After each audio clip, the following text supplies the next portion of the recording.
Vamos a estudiar el primer tipo de las válvulas de seguridad, las cuales son las válvulas de seguridad simple. Estas válvulas constan de un cuerpo que podemos ver acá en esta región sombreada, un obturador, acá en la parte inferior, un resorte y un tornillo de ajuste. Ese tornillo de ajuste me permite ajustar la compresión del resorte y por lo tanto la fuerza que el resorte hace sobre el obturador.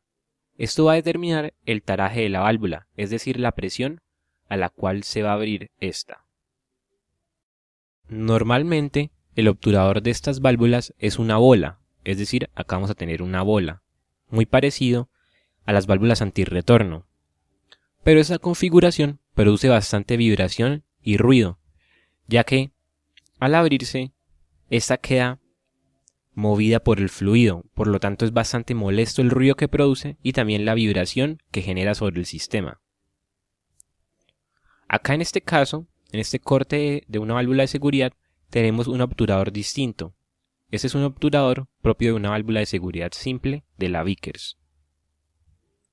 En esta primera imagen podemos ver la válvula de seguridad cuando la presión del sistema es menor a la presión de taraje.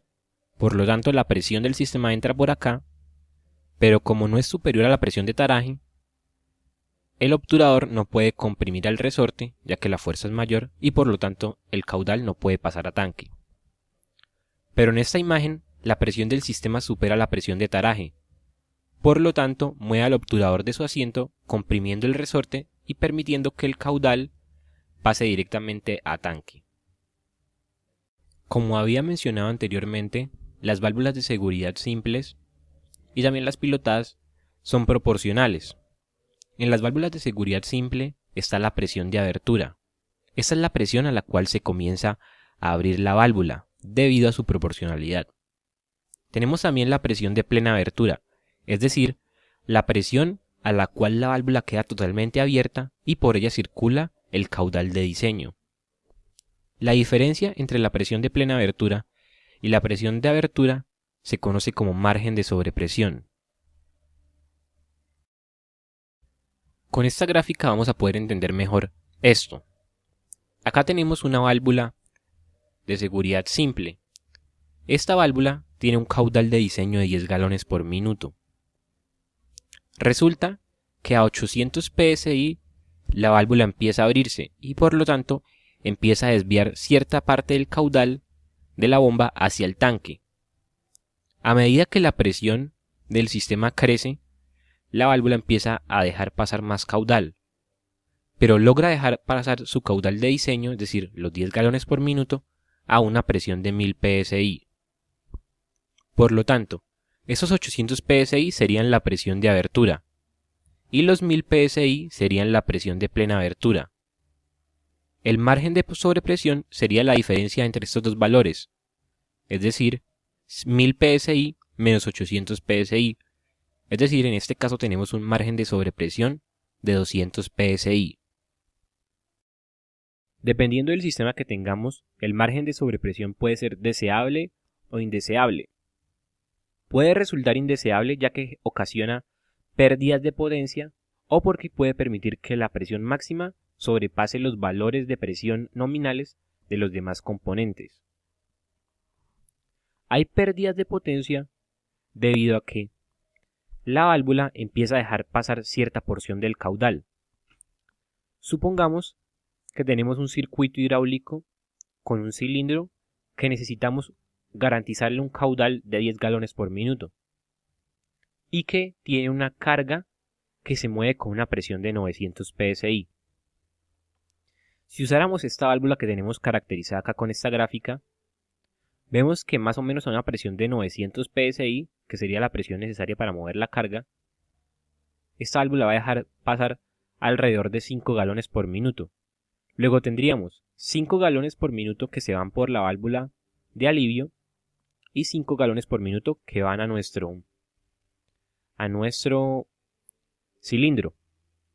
Este cilindro se va a comenzar a mover más lento y sabemos que potencia es presión por caudal y a un menor caudal vamos a tener menor potencia, por lo tanto tenemos pérdidas de potencia debido al alto margen de sobrepresión que nos da esta válvula de seguridad. Asimismo, podemos, al ajustar la válvula de seguridad, podemos sobrepasar la presión nominal de algunos de los componentes, ya que el margen de sobrepresión no nos permite ser tan exactos en la presión a la que debemos tarar la válvula, y eso nos puede llevar a que alguno de los componentes falle indeseablemente. Para poder reducir el margen de sobrepresión y solucionar el problema de pérdidas de potencia, se crearon las válvulas de seguridad pilotadas. Estas válvulas constan de un cuerpo, que podemos ver acá en la parte sombreada, un puerto de entrada, un puerto de salida, una corredera, esa corredera también posee un muelle ligero, y tenemos acá en la parte superior lo que se consideraría como la válvula piloto, que es una válvula limitadora de presión, que consta de un obturador, un resorte y un tornillo de ajuste. Al igual que las válvulas de seguridad simples, con este tornillo de ajuste podemos ajustar el taraje de la válvula limitadora de presión que tenemos acá en la parte superior.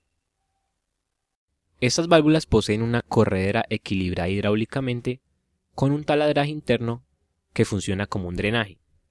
Acá podemos ver que la presión del sistema entra por este puerto, pasa por este orificio y se posiciona acá en esta cámara superior. Mientras la válvula limitadora de presión no esté abierta, vamos a tener acá la presión del sistema actuando hacia abajo y acá la presión del sistema actuando hacia arriba. Por lo tanto, la corredera queda equilibrada hidráulicamente. Asimismo, como podemos ver acá en esta línea punteada, la corredera posee un orificio comunicado directamente con la salida de la válvula limitadora de presión. Este orificio funciona como un drenaje interno del pilotaje de la válvula.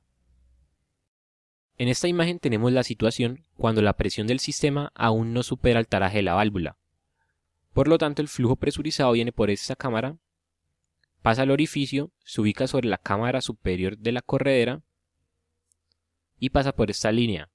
Pero como aún no vence la fuerza del resorte, no puede abrir la válvula limitadora de presión y por lo tanto no puede mover la corredera hidráulica, que se encuentra equilibrada hidráulicamente, porque tenemos presión actuando sobre esta cámara y presión actuando sobre esta cámara. Una vez la presión del sistema supera el taraje de la válvula, el flujo vendría por acá y movería el obturador de su asiento, comprimiendo el resorte de la válvula piloto. Al mover este resorte, todo este pilotaje y la cámara superior quedan conectadas a presión cero, ya que este drenaje va directo a tanque y por lo tanto parte del caudal va a desviarse directamente hacia tanque. La despresurización de la cámara superior permite que la presión del sistema sea mayor a la presión de la cámara superior. Por lo tanto, la corredera, puede moverse hacia arriba, permitiendo que quede comunicado el puerto de entrada con el puerto de salida, tal como podemos ver acá en esta imagen, donde la corredera ya subió y podemos aliviar el sistema. En esta imagen podemos ver una válvula de seguridad pilotada de la empresa Vickers. Acá en la parte superior podemos ver la tapa piloto con su respectivo tornillo de ajuste. Acá tenemos el puerto de entrada, es decir, el puerto de presión, y acá el puerto de salida. En este corte podemos fijarnos en las diversas partes de la válvula de seguridad pilotada. Acá tenemos el obturador de la válvula limitadora de presión, su resorte, su tornillo de ajuste, puerto de entrada, puerto de salida y la corredera equilibrada con su respectivo asiento.